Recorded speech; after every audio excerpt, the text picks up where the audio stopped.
कदाचित माझी आपल्याला ओळखी नसेल, पण ज्याला अंगराज कर्ण म्हटलं जातं, त्या अंगराज कर्ण यांचा मी पुत्र ऋषकेतू शियाद्याला थोर बापाचा थोर पुत्र म्हणायला हरकत नाही.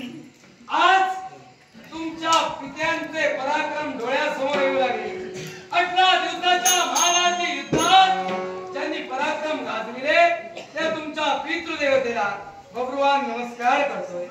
हे बब्रुवाहन, अरे प्रत्येक माणसाचं कर्तृत्व हे असं विशाल असावं आणि त्या अखिल आपल्या विश्वात पंखाला विश्व सामावून जावं अशी प्रत्येकाचं कर्तृत्वाची विजयंती धार असावी. आणि असेच अंगराज कर्ण ज्यांनी धर्मतत्व आबाधित ठेवलं आणि त्यांचा पुत्र ऋषकेतू आपल्या डोळ्यासमोर उभा राहिलाय.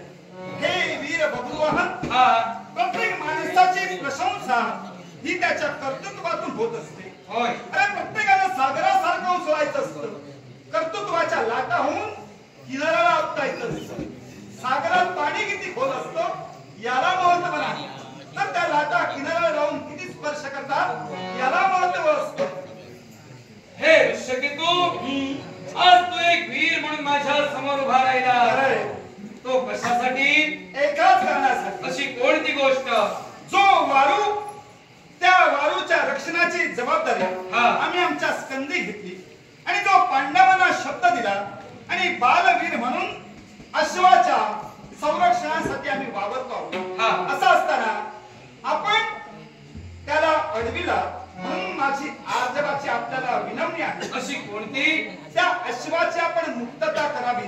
पण म्हणी माझा संभ्रम निर्माण झाला. असा संभ्रमच नव्हे तर विविध प्रश्नाची प्रश्नावली डोळ्यासमोर उभी राहिली. अनेक यक्ष प्रश्न अगदी डोळ्यासमोर उभे आहेत आणि ते कोणते असतील? कोणते? छावणी दरबाराच्या ठिकाणी आपण आला होता. होय. आणि माझाही काका म्हणजे धनुर्धारी पार्थ, आपण कारभार खंडणी सहित त्यांना शरण आला होता. आणि शरण आला तक्षणी त्याने आपल्यावर लत्ता प्रहार केला. पण तो लत्ता प्रहार का केला या गोष्टीचाच मी विचार करतो आहे. या गोष्टीचा जर का तुम्ही लत्ता प्रहार का केला असा विचार करत असाल तर ज्यावेळी मी पार्थ राजांना माझी पितृदेवता म्हणून संबोधलं त्यावेळी त्यांना कदाचित राग आला असेल म्हणून त्यांनी माझ्या मस्तकी लत्ता प्रहार केला. नव्हे तर त्या छावणी दरबाराला माझ्या मातेला दूषण दिली गेली.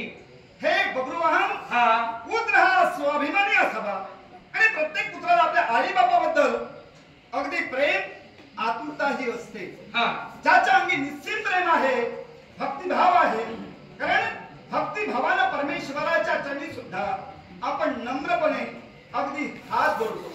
अरे परमेश्वराच्या हृदयात स्थान निर्माण करण्यासाठी परमेश्वराला अंतकरणापासून साथ घालावी लागते.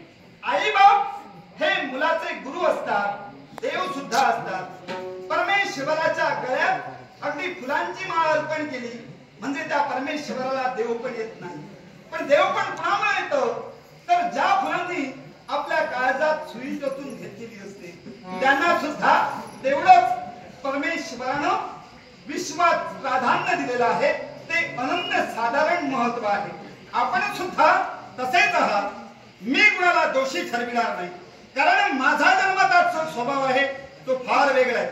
आणि माझ्या गुरुची शिकवण आहे, याचा बाप कोण, त्यानं काय केलं, यानं काय केलं हे मला विचारणं इष्ट वाटत नाही. विश्वाच्या प्रांगणात प्रत्येक माणसानं आपल्या कर्तृत्वानं हे अखिल विश्व जिंकून घ्यावं असं प्रत्येकानं कर्तृत्व करावं. आणि बब्रुवाहन हे शब्द जेव्हा ऐकले तक्षणी प्रत्येक क्षण आठवणीत राहिलेला आहे आणि तो क्षण जगण्यासाठी हृदयात एक क्षण निर्माण करावे लागतात. आपल्या जवळ मी पाहिलं, आपण कुठं कमी आहात असं मी म्हणत नाही, पण ते अस्तित्व आपलं निर्माण करण्याचा प्रयत्न आपल्याकडे बी घडलाय. आणि ते अस्तित्व निर्माण करत असताना आपण जी पावलं टाकला प्रत्येकाच्या अभ्यासाला जोखांण्यासारखं असतं. आणि तो अभ्यास विशेष असेल तर त्याचं जीवन हे प्रवाहाच्या दिशेनेच वाहत असतं. आपण सुद्धा तसेच आहात. म्हणून माझी तुम्हाला आर्जवाची विनंती आहे. पण तत्पूर्वी माझ्या एका प्रश्नाचं उत्तर मला द्या. हा आता काहीतरी मला विचारलं मला वाटलं तूच सांगतोय. काय माहिती, हा जो गुरु मी केलेला आहे हा. तो अनुभवाचा आहे. असा कोणता? ज्ञान घ्यावं लागतं हा. आणि ते ज्ञान समोरच्याला सुद्धा द्यावं लागतं. कारण माझा स्वभाव गुण असा आहे, प्रश्न मीच विचारावा आणि उत्तर मीच द्यावं. हे माझ्या गुरुनं मला शिकविलं नाही. आपण कर्तृत्वाने मोठे आहात, आपण विशाल आहात आणि आपल्या कर्तव्याची झेप ही उत्तुंग सदैव असावी हे परमेश्वराच्या चरणी आम्ही नक्की मागू. पण आपले आजोबा चित्रवाहन हे सुद्धा पांडवांच्या बाजूने लढले, होय की नाही? पांडवांच्या बाजूने लढले. जेव्हा अश्वस्थामा आणि त्यांचं युद्ध झालं त्या युद्धात ते धारातीर्थी पडले आणि धारातीर्थी पडल्यानंतर आपण सुद्धा या मणिपूरचे युवराज राजे आहात. मग आपलं अस्तित्व आपल्या बापानं का नाकारलं हा प्रश्न माझ्या अंतर्यामी आहे. कारण कदाचित त्यांना माहिती नसेल की मी त्यांचा पुत्र आहे आणि म्हणे माझे आजोबा महाभारती युद्धात सहभागी झाले होते. अगदी त्याचप्रमाणे तुझी पितृदेवता सुद्धा त्या महाभारती युद्धात होती. ती कोणाच्या बाजूनं? तर पांडवांच्या बाजूने नव्हे, कौरवांच्या बाजूने होती. मग तू पांडवांच्या बाजूने का? अरे पांडवांच्या बाजूने आहे याला कारण आहे. असं काय ते? सद्भाव हा सर्वश्रेष्ठ असतो. कदाचित प्रत्येकाला वाटत असेल की तू काहीतरी बोलतोयस म्हणून क्षणात झाला त्यांच्या कर्तृत्वाच्या टाळ्या वाजतील, पण मी तसा नव्हे. कारण मन मुरादपणे जगणं हे मला कधीही आवडत नाही. काही सांगू नको, फक्त तू या शिबिरात काय ते सांग. तूच बोलतोय, मी गप्पा ऐकतो रे. मग माझ्या विचारलेल्या प्रश्नाचं उत्तर शब्दानं दे, मला बोलायला नको. अंगराज कर्ण हे कौरवांच्या बाजूने का राहिले? सुसंगती सदा घडो, सुजन वाक्य कानी पडो. अरे मित्र भवायचा जयाचा तिन्ही लोकी डंका. प्रत्येक मित्रानं आपलं कर्तृत्व सुद्धा सर्वश्रेष्ठ ठरवायला हवे. जगी आशेचा पिता, माता साधवी ममतेची, स्त्री संगतीची, भगिनी धनाची. तद्वत जगात सर्वश्रेष्ठ प्रेम म्हणजे मित्र प्रेम. त्या मित्र प्रेमासाठी माझी पितृदेवता कौरवांच्या पक्षात गेली. मग यात चुकीचं आहे का? मग जर का तुझी पितृदेवता कौरवांच्या पक्षात गेली पण तू या पक्षात कसा? मी पांडवांच्या पक्षात राहिलो याला सुद्धा कारण आहे. कोणतं? ज्यावेळी पार्थ काका यांनी बाण सोडले, आता ते बाण कुठले सोडले हे तुला माहित असेल, त्यामुळे मी सांगण्याची आवश्यकता सोडले मला माहितच आहे, पण तू कोणता तो सांग. अरे तो बाण जो सोडला तो वज्रबाण होता. आणि तो वज्रबाण का सोडला? कधी सोडला? तर ज्यावेळी सोडला 8 दिवसाचं महाभारत युद्ध सुरू झालं आणि त्या युद्धाच्या समयी तो बाण सोडला गेला. तो कितव्या दिवशी सोडला? अरे 15व्या दिवशी सोडला गेला. कारण विश्वात प्रत्येक माणसानं धनुष्याच्या प्रतिंचितून सुटलेला बाण ज्या अनुरोधानं जातो तो आपलं ध्येय पूर्ण केल्याशिवाय कधी राहत नाही. मग प्रत्येकाचा शेवट होणार होता. एवढ्यात माझी माता म्हणजे धर्मकाकांपर्यंत गेली. धर्मकाकांपर्यंत गेल्यानंतर तिनं आपल्या बाळाचं जीवनदान मागितलं आणि धर्मतत्व अबाधित ठेवणारे ते पांडव त्यांनी शेवटी द्रौपदीनं आणि कुंती मातेनं मला सावरलं आणि मी पांडवांचाच आहे म्हणून माझा स्वीकार करून त्यानं अगदी एखादा वृक्ष गगनाला भिडतो आणि आपल्या कर्तृत्वानं हे अखिल विश्व जिंकून ठेवतो. त्याच मतप्रमाणे मी जगतोय. नक्की 15व्या दिवशी सोडीला? तुला शंका वाटते?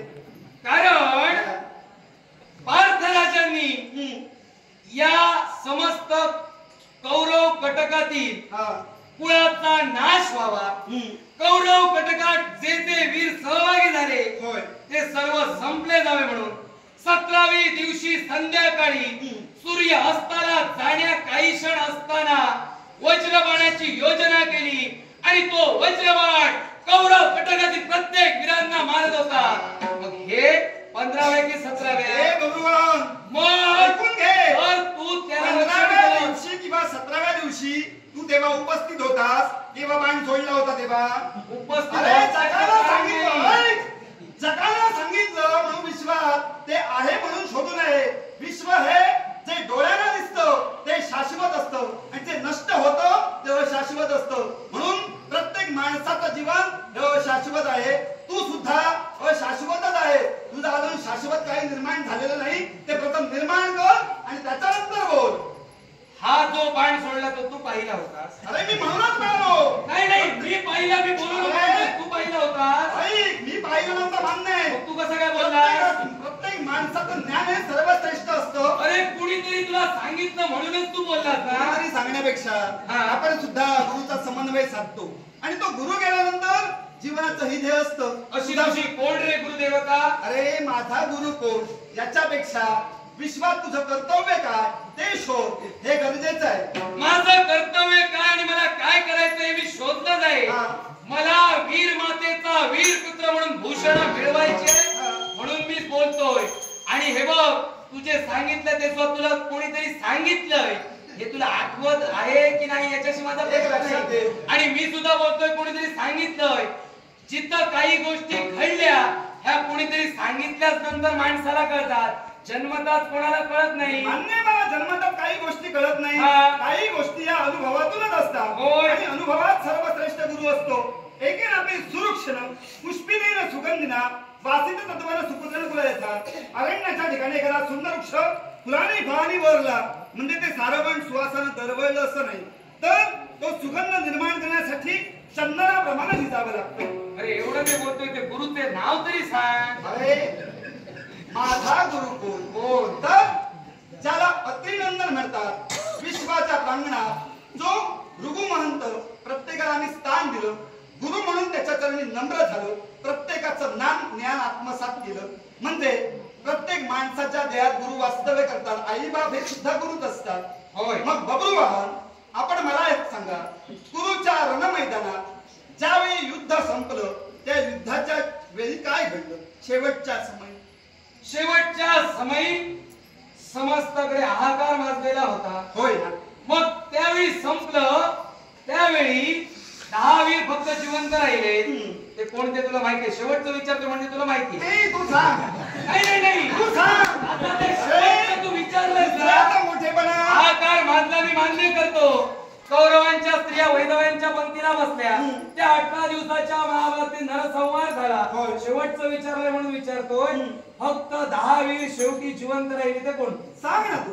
कारण तू सर्वश्रेष्ठ आहेस असं तुला वाटतं ना. मी सर्वश्रेष्ठ नाही, माझा पण शेवटचा मुद्दा उपस्थित केला म्हणून विचारलं. ज्यावरती मुद्दा उपस्थित केला मागचा अभ्यास तुला असायला हवा, मागची माहिती असायला हवी. 10 वीर कोण राहिले? मी तुला सांगतोय 10 वीर जिवंत राहिले. नचकरी उपद विषवरी वेदस्तये श्री शोभती साथ उच्छे पातत याचे स्मरता मुक्ती मिळे दिवसाचे.